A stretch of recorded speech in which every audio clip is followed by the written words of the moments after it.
Shemai GTA fans, the first of the drip feed of the Los Santos tuners cars has been released today, which is the Comet S2, costing 1.8 million. I'm going to hopefully answer the question, is it worth it?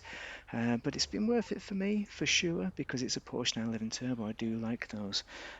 But the way I'm going to do this, I'm going to show you a bit of my customization, as in I'm not going to show you all of the options because the video failed. But I am going to show you a few races, how it performs in the races, and I'm going to talk you through some of its characteristics. But it is a good little racer, so definitely worth a consideration. Here's the inside of the car then. This is how I've customized it. I've made it look very race-like with the change the doors, change the dashboard. Don't have any nice dials on the dashboard like with the Remus, but it does have some steel plating, some nice detailing such as the holes that have been cut away. Okay, so when you're at a car meet, you might want to open all the doors, so let's have a bit of a walk around. Looks great from the outside. Put the registration plate on one side, the engine's in the back, so if we have a closer look at that, oh, nice atomic wheels, yellow colour. And some of the latest wheels there. So there's the engine. You can see the exhaust pipes. Is that? It looks like a stereo.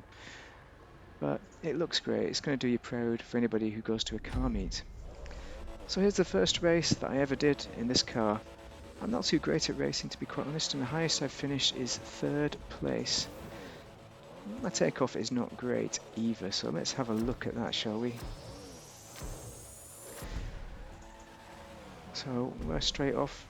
There's another S3 there, S2 with a tyre on the roof, which isn't slowing that fella down. First thing to note is that it holds its own in a bump, so people will find it hard to knock you off your steering. Unlike other cars like the Calico, which is quite easy to knock off position. I've somehow ended up in first here, and throughout the race I held on to first for quite a while. I was mixing it between first and second, which is surprising considering the highest I've got is 3rd before. Things did turn downhill after this race though.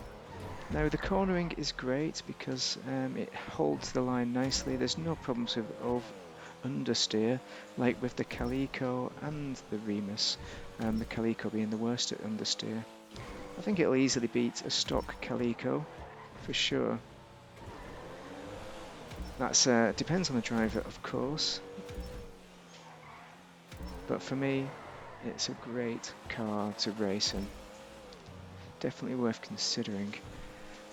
It's not the fastest, though. It is quite fast, but when you take into account the Calico has a bit of a glitch if you lower it to the ground, where it kind of bumps. Oh, there's Matey overtaking me. And that makes the Calico a better car, but you do need to learn how to drive it because it has that understeer problem. This is a lot easier to drive, and we can catch people up nicely if we make mistakes as well, because it's much more forgiving on the turns. So there we are, coming into the left-hand turn here.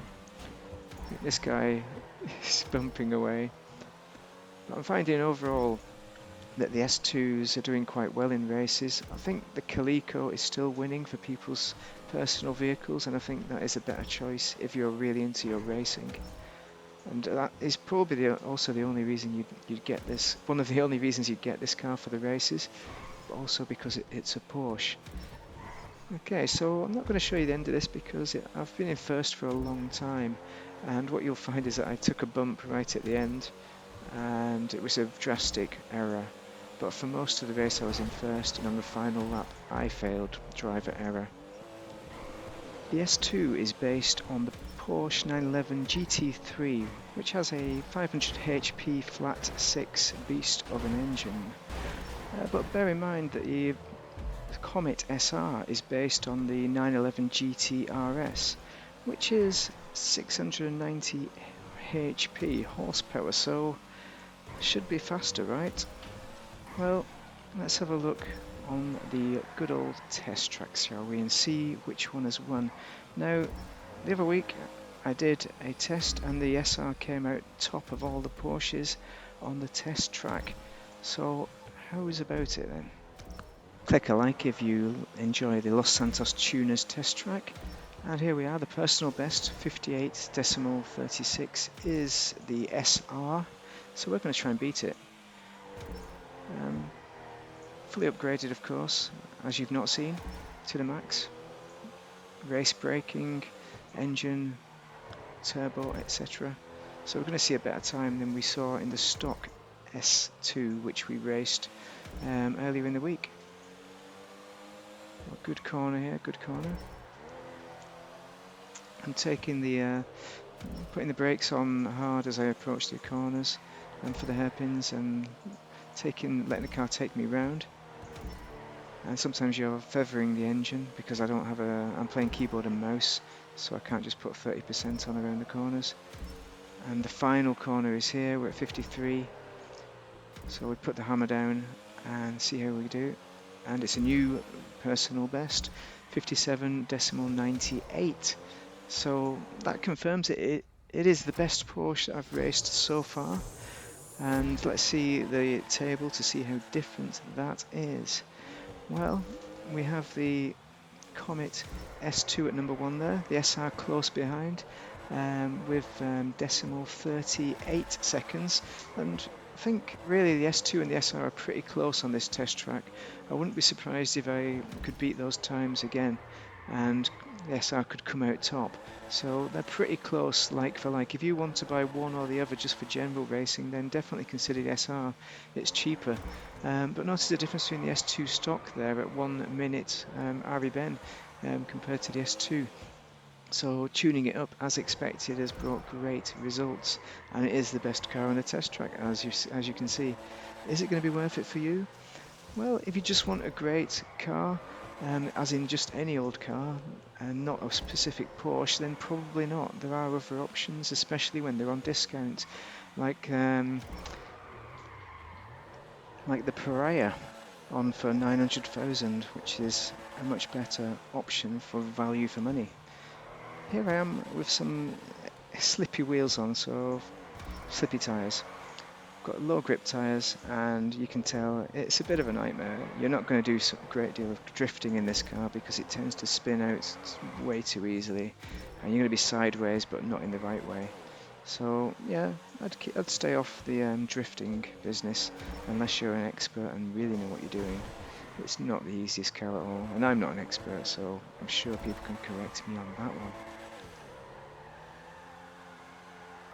So let's go to the end of that race that I started, shall we? While we're looking at this, we can discuss the car a bit more.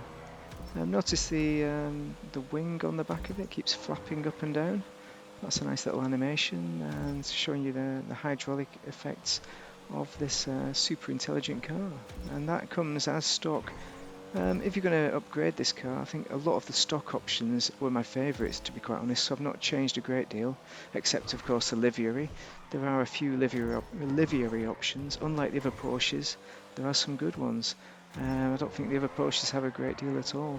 So if you want a car that looks great, has some good livery options, and also performs great in races, sounds good as well.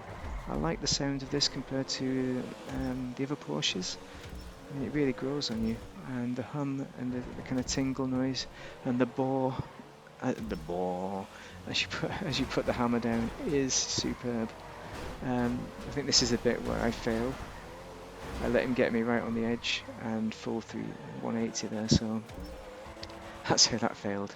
But yeah, I'd say consider the Calico. If you don't like the Calico, this is a great alternate if you want it for racing.